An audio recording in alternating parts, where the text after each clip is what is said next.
में विधानसभा चुनाव से पहले एक और गठबंधन बनने जा रहा है। स्वराज्य पार्टी प्रमुख छत्रपति संभाजी राजे और प्रहार पार्टी प्रमुख विधायक बच्चू कड्डू के साथ विभिन्न दलों के प्रमुख पदाधिकारी आगामी विधानसभा चुनाव के लिए राज्य में नए गठबंधन के गठन को लेकर आज मुंबई में बैठक करेंगे।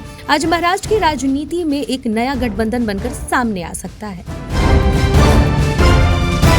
महाराष्ट्र में हाल ही की राजनीतिक और सामाजिक घटनाओं के मद्देनजर महाविकास आघाड़ी की एक महत्वपूर्ण बैठक उद्धव ठाकरे के मातोश्री आवास पर आयोजित की जाएगी। इस बैठक में शरद पवार, नाना पटोले और संजय राउत शामिल होंगे। इस बैठक में महाविकास आघाड़ी राज्य की हालिया राजनीतिक और सामाजिक परिस्थितियों पर चर्चा करते हुए आगामी रणनीति तय कर सकती है। मुंबई समेत पूरे महाराष्ट्र भर में दही हांडी उत्सव जोर शोर से मनाया गया। मुंबई के वर्ली जंबोरी मैदान में बीजेपी की ओर से परिवर्तन दही हांडी का आयोजन किया गया है।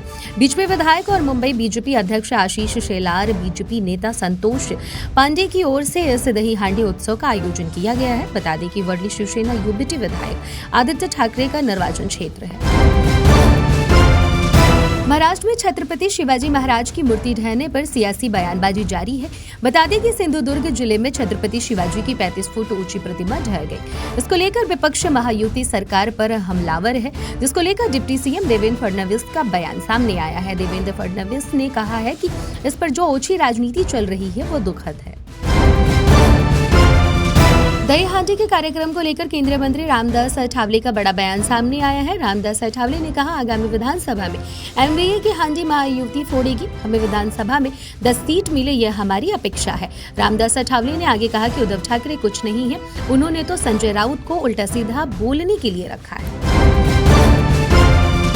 महाराष्ट्र में विधानसभा चुनाव से पहले दही हांडी उत्सव की धूम मची। बीजेपी की तरफ से मुंबई की वर्ली विधानसभा चुनाव क्षेत्र में हांडी उत्सव का आयोजन किया गया। महाराष्ट्र के डिप्टी सीएम देवेंद्र फडणवीस ने दही हांडी फोड़ी। इस दौरान उन्होंने जीत का दावा करते हुए कहा कि विधानसभा चुनाव की हांडी भी हम फोड़ेंगे। किसान आंदोलन में रेप और मर्डर की बात कहने वाली बीजेपी सांसद कंगना रनौत पर विपक्ष पूरी तरह हमलावर है। कांग्रेस के साथ साथ शिवसेना यूबीटी की ओर से भी लगातार मांग उठ रही है कि कंगना रनौत को किसानों से और पूरे देश से माफी मांगनी चाहिए। वहीं उद्धव गुट की नेता प्रियंका चतुर्वेदी ने ये भी कहा कि सीबीआई कंगना रनौत को अरेस्ट करे। महाराष्ट्र विधानसभा चुनाव के लिए सत्तारूढ़ गठबंधन महायुति और विपक्षी अलायंस महाविकास आघाड़ी ने कमर कस ली है। हालांकि इस बार बीजेपी की उम्मीदें इस चुनाव से कुछ कम लग रही हैं। दरअसल लोकसभा चुनाव में बहुमत के आंकड़े को पार करने का दावा करने वाली बीजेपी को महाराष्ट्र में आधे से ज्यादा सीटें गंवानी पड़ी थी। ऐसे में अब विधानसभा चुनाव के लिए भी पार्टी ने अपनी उम्मीदें कम कर ली हैं। राजस्थान हाईकोर्ट ने नाबालिग लड़की से रेप के मामले में उम्र कैद की सजा काट रहे आसाराम बापू को आयुर्वेदिक इलाज कराने की अनुमति दी है। उन्हें 7 दिन की मेडिकल पैरोल पर छोड़ा गया है ताकि वे पुणे के एक आयुर्वेदिक अस्पताल में उपचार करा सके। इस दौरान आसाराम बापू को कड़ी सुरक्षा के बीच अस्पताल में भर्ती कराया गया है।